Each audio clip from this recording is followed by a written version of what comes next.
from the partner that led Kusakabe to deal any damage against Sukuna, from the character that's the only reason Gojo lasted as long as he did. After watching today's video, you're going to know not only every secret partner that we didn't get to see, but as well as their contributions against the fight against the King of Curses. The switch training being the only reason why Yuji was able to unlock his domain, and the reason why Yuta was able to log into Gojo's account, was left severely underexplored. The thing is, we still don't know some pretty crucial pairs, and we probably never will. Think about it, we still don't know the second pairing of some characters, meanwhile people like Hakari and Maki were left completely unexplored. That's some really great world building there, gege. But fear not, my dear viewer, because I just so happen to know every secret partner we didn't get to see. And let me know who you think, who switched with who. Let's see if we got similar conclusions. And fair warning before we continue, some of this will change the way you look at the entire Sukuna raid arc.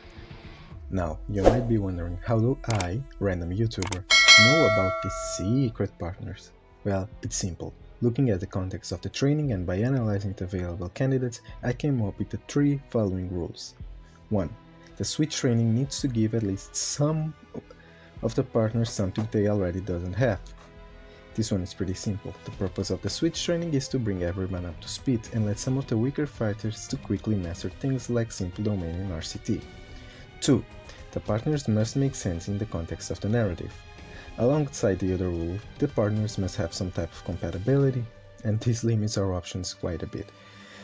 Someone like Kashimo and Takawa, although strong, has a style that is too unique to be shared with others. And 3. Not everyone will be needed to be part of the training. This one is also quite simple because not everyone is compatible. We are going to have to prioritize the compatible partners and the best ones at that. This is the more important rule, as people like Kusakabe are compatible with pretty much anyone. And because we are limited to 2 shares, we need to limit it quite a bit. And speaking of Kusakabe, starting off we have the strongest sorcerer available, Kusakabe. Now, we know Kusakabe switched with Yuji, but that was mostly to let Yuji learn parry techniques. So you might be wondering, who could even give Kusakabe knowledge he already doesn't have? He is the strongest grade 1 after all. A good available partner for him would be Gojo, but we already have a better partner for that guy. So besides Kurt's energy control, the only way Kusakabe could improve is at swordsmanship, and that's why his other partner was Maki.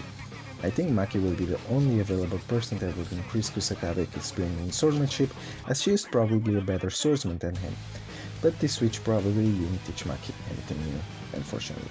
And that's not Maki's only partner, as I also believe she switched with Ino.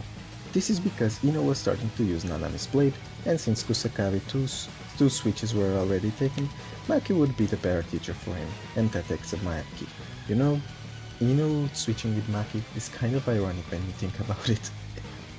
Ino's other partner most certainly had to be paid to do this, mostly because she's a sucker for money. That's right, Ino's other partner was none other than Mei. This time it was for Ino to learn her reinforcement. Mei, after all, has completely mastered her general reinforcement to the max, something that Sukuna himself noted, and is quite the good weapon user herself.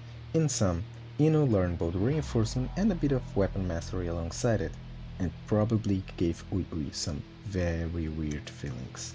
Not being satisfied with one client, Mei also lent her body to Higuruma. This is again mostly for reinforcement and to better use a weapon, which, although they have different weapons, they are quite similar. Now, speaking of the lawyer, something interesting with him is how quickly he learned RCT, almost like he got used to it. Like he would know the feeling of having RCT coursing through his body. That's right, Higuruma's other partner was Shoko Hakare.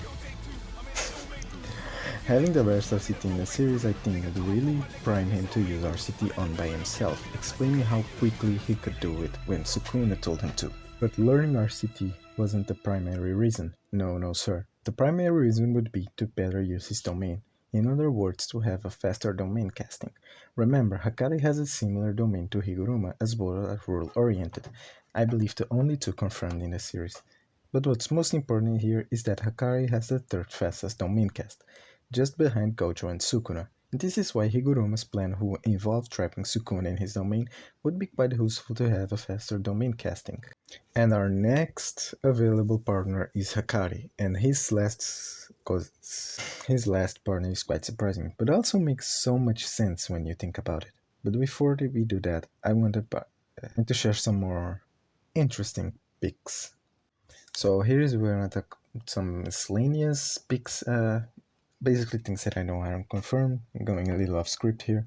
Let me know yours in the comments below. So first off, we have Shoko. She could have switched with anyone. Uh, they're probably in RCT, and that was. And I want to say Kirara and her switch, but you know, since Kirara didn't learn RCT, otherwise she would have fought Sukuna because that was one of the requirements. Kamo and Choso would at least give Kamo better use of blood manipulation, but you know what the Kamo did. And as much as I want to find someone for Kashimo, he just isn't compatible with anyone of our crew. What do you think you guys stay switch with? Let me know in the comments below. Looking at it, Hakari seems on the same boat as Kashimo and Takara since his style is too unique and none of the others could have landed him anything. Yuta would be a good partner as it would help him improve his raw output, but that guy already has his share field. Since Hakari doesn't use a weapon, this also excludes most of our candidates. But let's look from the other way. What could Hakari give that any sorcerer would kill to have? His RCT, of course. And who just ended up showing one of the best RCT seeds in the series? That's right, Hakari's other partner was Gojo. And it's not only fitting that Gojo switched up with both of his prodigies, but it is also fitting that one of his students would be the reason Gojo survived so long against Sukuna. Remember when Gojo tanked a whole Malevolent Shrine to the face? I believe that's because Gojo got access to the feeling of having infinite curse energy pulsing through his body and learned something similar to automatic RCT. And well, what I think Hakari gained from this switch up was a boost at almost everything cursed energy related. This would explain how he was able to last so long against Uraume in pace. In case you're wondering what would happen in that fight, subscribe and keep an eye on the video. I'm gonna talk about it in a bit. Our mystery part. In conclusion, our mystery partner were Kusakabe, who switched with Maki and gained better sword skills that let him fight better against Sukuna. Ino also switched with Maki for better weapon use, but also Mimi for better weapon experience in reinforcement. Mimi then switched up with Higuruma in order to teach him weapon mastery in reinforcement, who Higuruma also switched with Hakari for a better domain cast and learned healing. Gojo also switched with Hakari for a better use of RCT, and Hakari switched with Gojo, which let him learn reinforcement and now this other cursed energy related stuff. And so, time for the YouTuber shit, time for the outro.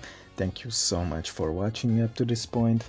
I really think these were the best available partner for each candidate, and I really think it's really a bum that Gege didn't explore this concept much, but whatever, it's his story. If you come to this far, please like and subscribe.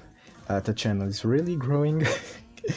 I know we are at this time we only have 8 subscribers, but however, please let me know your comments and opinions down below. I really want to see what you guys think. And you think I got anything wrong, please let me know. Please like and subscribe and whatever. And if you're interested to know whatever happened between Hakari and Higuruma and Uraume, please subscribe. I'm gonna talk about it maybe next week. Thank you so much for watching. This is Ruigo, or signing out.